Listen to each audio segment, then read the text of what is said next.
Nyesom Wike, the minister of the FCT, who has now been expelled, so we are told, from the PDP by the convention, the highest decision-making body of the party.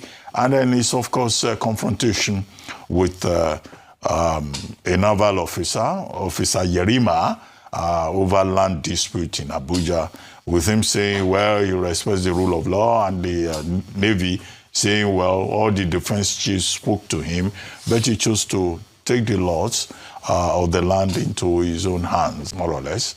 We have tried to look at. Let me start with you, Professor Awurawo. I will just go in that order. We'll take the PDP convention.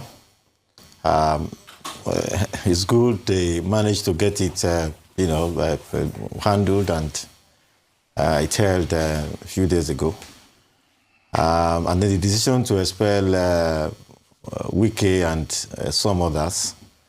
For Wike, it's actually long overdue. Long overdue, really. You ask yourself, has Wike been a PDP member in the past 2 years, over 2 years? He simply has worked for, the APC and so. But will that bring the PDP from the valley of the shadow of death? That remains to be seen. Because even when the decision was made, 2 governors reportedly didn't support it. And so, Governor Plateau and Governor, I think of, is it Bauchi now, who didn't support it. So the issues are still there for them to resolve. I've said several times that in actuality, PDP is Nigeria in microcosm. Everybody has gone there, picked what he can, and when it became convenient, people just used it, protected their interests, and then moved on. So we can only wait and see the aftermath, what the aftermath, will turn out to be. But I commend them for having the courage, because it seemed there was nothing could happen to Wike all of this while, but something has happened. Let us see how that affects the party moving forward. And then that also links the next issue, which is Wike versus the Navy, we should say, former naval staff, and Yerima. It's surprising that Yerima's name is the one that is reverberating, because Yerima is working for someone. He's not the owner of that property.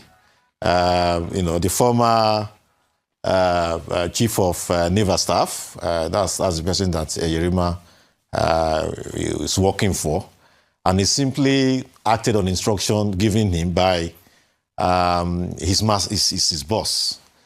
Well, there are a whole lot of things to comment on as far as that issue is concerned. The first has to do with procedure. What is supposed to be the procedure for enforcing, that kind of thing? Somebody has occupied a land that has not been properly acquired. What is supposed to be the procedure? Clearly, there were procedural flaws. Normally, you write, and then you tell the person to come and clear himself, and then things take on from there. I think Wike was wrong to just move. Was he going to attack or face the former chief of naval staff? Because he knew, before that time that property was, at least being developed by the former chief of naval staff. He should have followed the procedures, and all of these things would have been avoided, but he never did.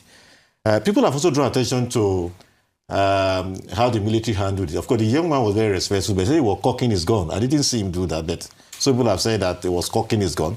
If he did that, that was not neat. We're going to talk about the military versus what they would call bloody civilians. But I didn't see him do that. But some people say it was because he wanted to cock his gun that Wike beat a hasty retreat. Well, I don't know whether that's just embellishment, but whatever it is, military should not use, what they have to terrorize anybody. But Wike, didn't do well in their procedures of, getting these things sorted out without this kind of thing. There are things you need to administer well.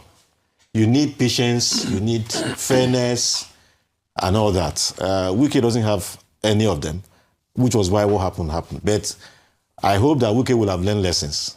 Lessons for him to be considerate, lessons for him to be perceptive, lessons for him to have restraint moving forward. such that this kind of thing we won't experience again. One last thing I want to comment on this land thing. There are people who have occupied lands in Abuja for a long time, and they say they didn't pay ground rents and all. And then their lands are to be revoked. We remember the case of Rita Lori Ogbebo, who had an issue too. If people have acquired lands and they didn't pay ground rent, they should be told to come and pay. It's only when they don't pay that government will take action. But it seems that Wike is in a hurry to collect lands. Who does he want to give them to? To spirits or non-Nigerians? If people have lands they have occupied and they have not paid ground rent, they should be told to come and pay, given deadline. When the land expires, then you can see action. But Wike seems to be eager to collect. We need an audit of the lands that have been collected. Who are they being allocated to? Now, this is Chief of Naval Staff. Are we saying that a former Chief of Naval Staff does not deserve a land in Abuja, even if he has not properly acquired it? Should it not be a case of, okay, you have not properly, come and do your documentation? So all of those things need to be clear so that this kind of thing can be avoided moving forward.